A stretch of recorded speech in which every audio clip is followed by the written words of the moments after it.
This is the Impressions Exchange Podcast. Where all topics impacting the graphic imaging and printing industry are addressed via in-depth news coverage, analysis, and timely interviews. Hi everyone, I'm Ashley Roberts, Content Director of Printing Impressions, and I am here in Canton, Massachusetts at DSG UW with Chris Wells, Executive Vice President. Hello, Chris. Hello, Ashley. How are you? I'm doing very well. So we're here in your new facility. We just took a tour. Looks great. Can you maybe start us off telling us what's going on here? What's new?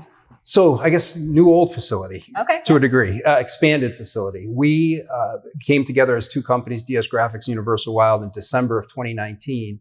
And our plan was to create a new type of organization where we're all together. However, 2 months later, COVID hit us. So all of our plans, like I think most of us, got delayed a little bit. So this is actually, I would call it phase 2 of our integration process, where what we've been able to do is move our Lowell facility, which is about an hour north of here, into this facility, and at the same time reposition our footprint to match more where we believe the industry is headed, at least for the clients that we work with.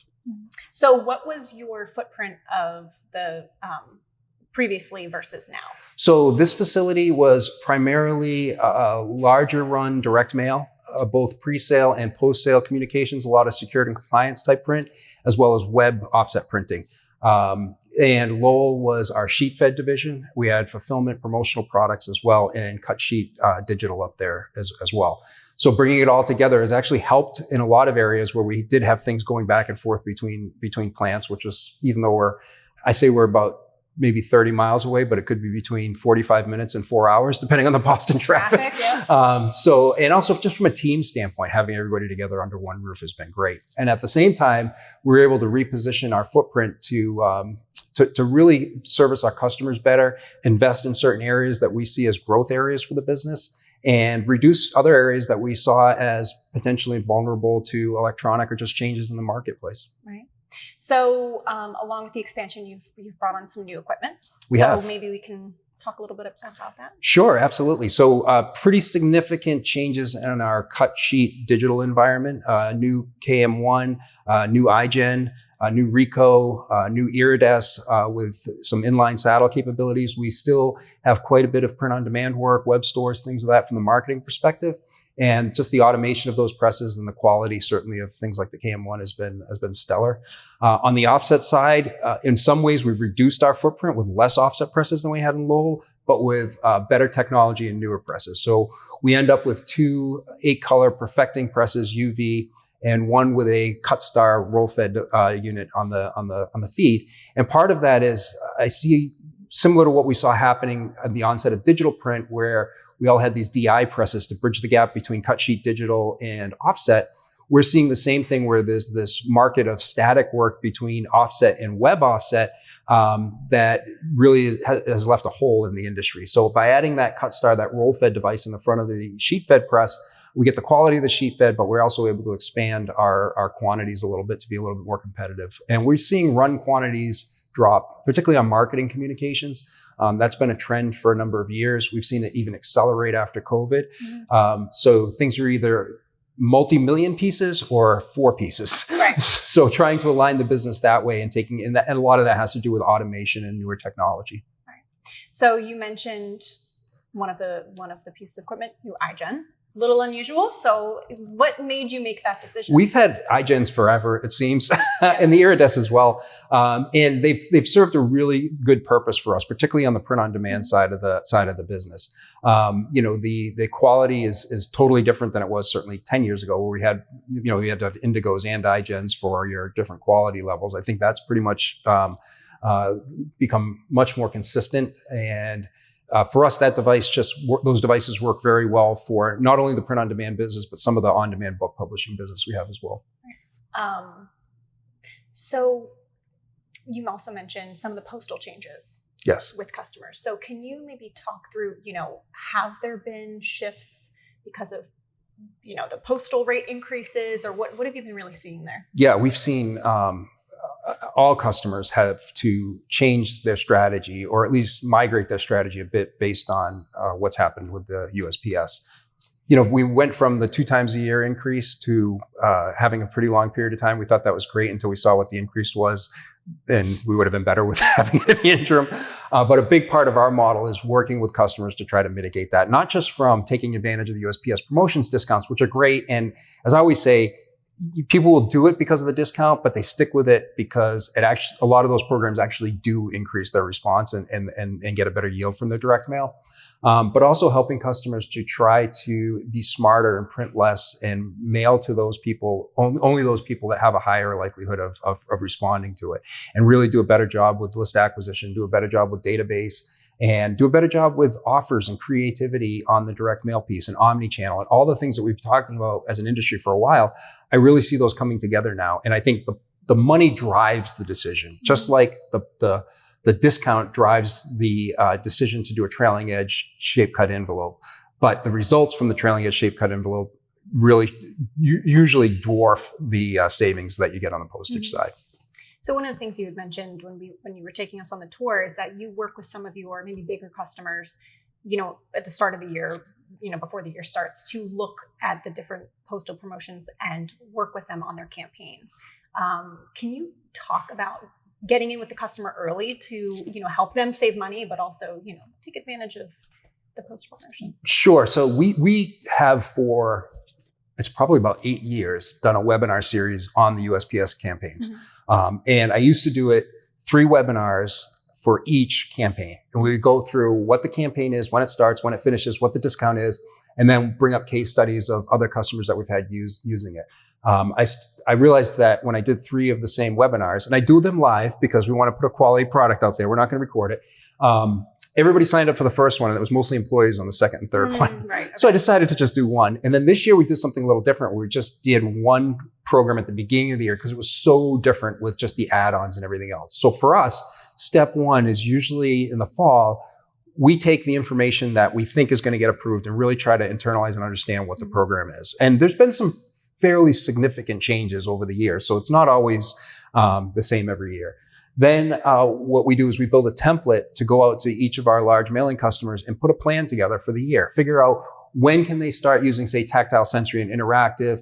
Do they have a continuous contact type of mailing list where they're mailing to substantially the same list every month or something like that? Is there a gap where we maybe tell them to use the integrated technology and start it here because you have that 6-month rolling period? But if we put it in here, we're going to capture that gap period of time. Our ultimate goal is that our customers are involved in some sort of a discount with every one of their mailings throughout the course of the year. Wow. Okay. So something you also mentioned when we were on the floor is there's been a shift, which was surprising to me because I, took my SATs. I don't even know how long ago. I don't know if we can talk about this, but they've shifted to digital. So that was a big part of your business, right? So how did you deal with that shift and kind of moving, into other segments or other types of jobs?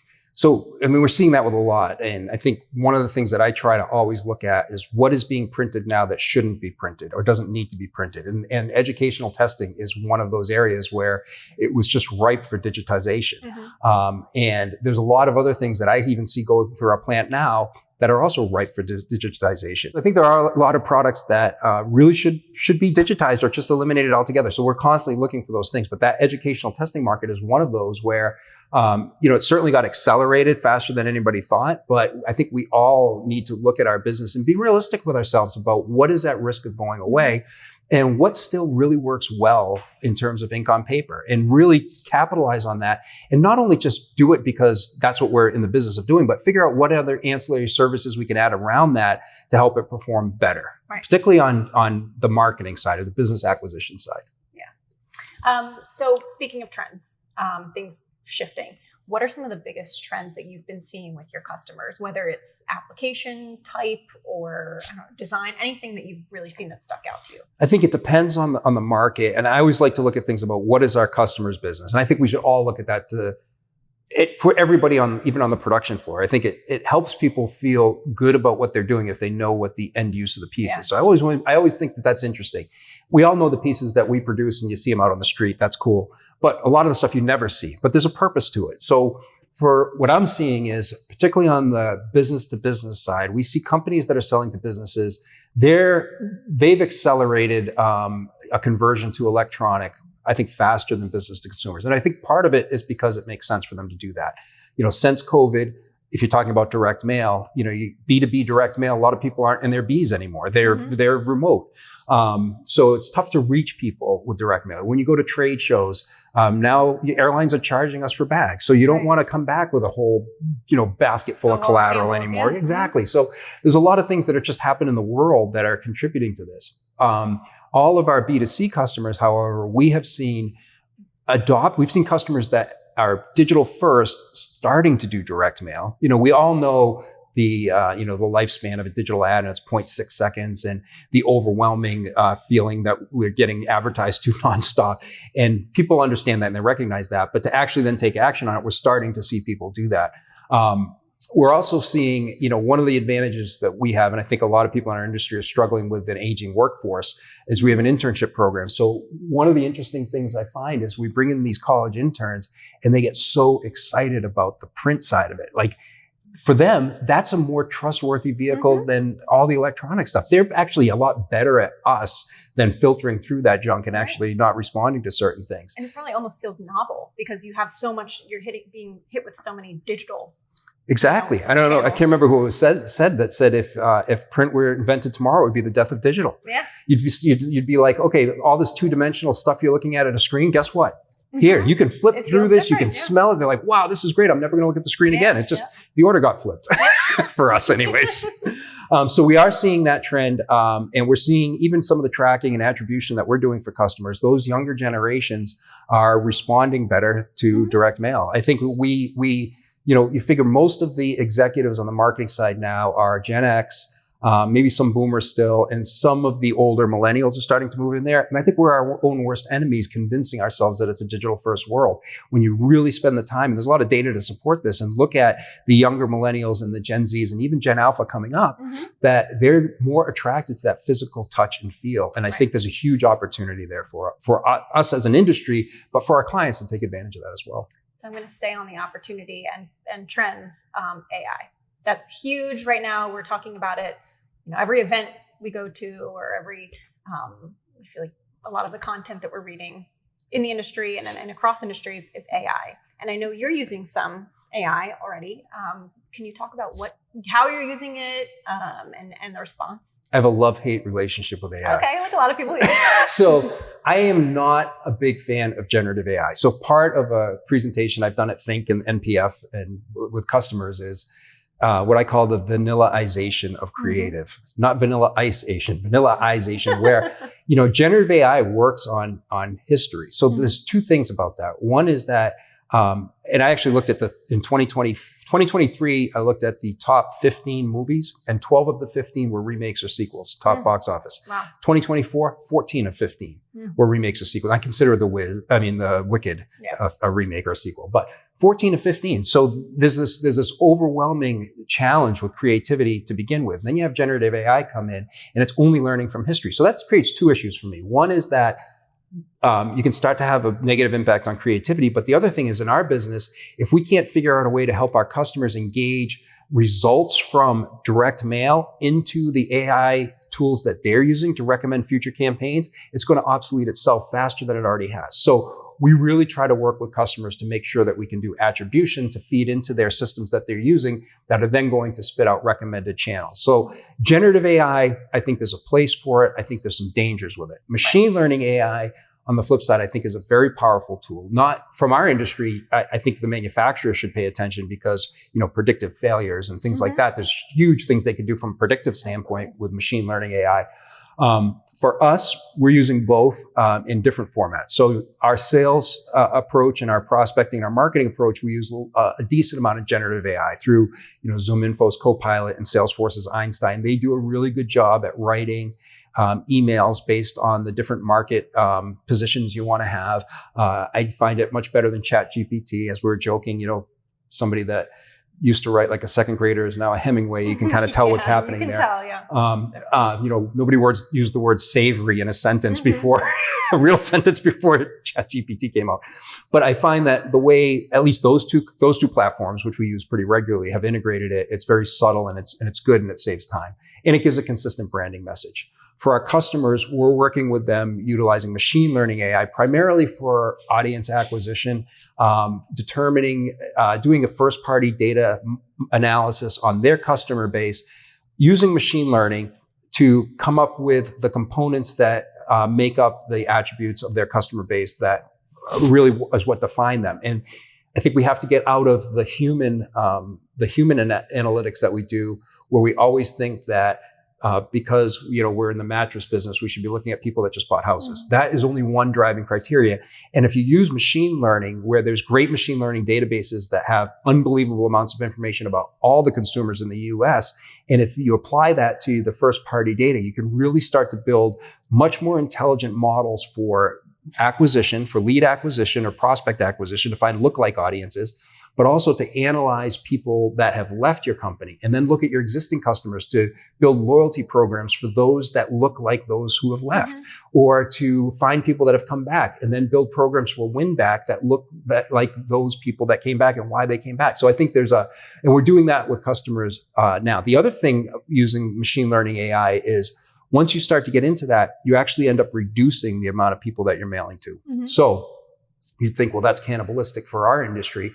However, what we're doing is we're saying, okay, you reduce the amount of people, but let's add other channels around the people that we're eliminating and to the people that are staying through digital ads, through enhanced informed delivery, through augmented reality QR codes, attribution, putting pixels on the website so that when somebody hits the website or types in the website after they receive the direct mail piece, we can help our customers attribute it back to the campaign, which helps not only the response, but it helps in the generative AI side, because now that's a direct mail lead versus a website lead. Connected TV is another one. I mean, we can determine behaviors of people in terms of whether they're brick and mortar shoppers or online shoppers and change the call to action on the piece. The online shopper, I'm going to give a personalized QR code with some kind of an experience. A brick and mortar shopper, I'm going to put a phone number because they're more likely to call. I think people are starting to understand that, but we're seeing like exponential increases in returns on direct mail response by simply modifying the call to action based on the persona of the recipient. Well, Chris, thank you so much for showing us around and taking some time to chat with us. It's been great. Awesome, Ashley. It's great to see you. Thank you for coming out.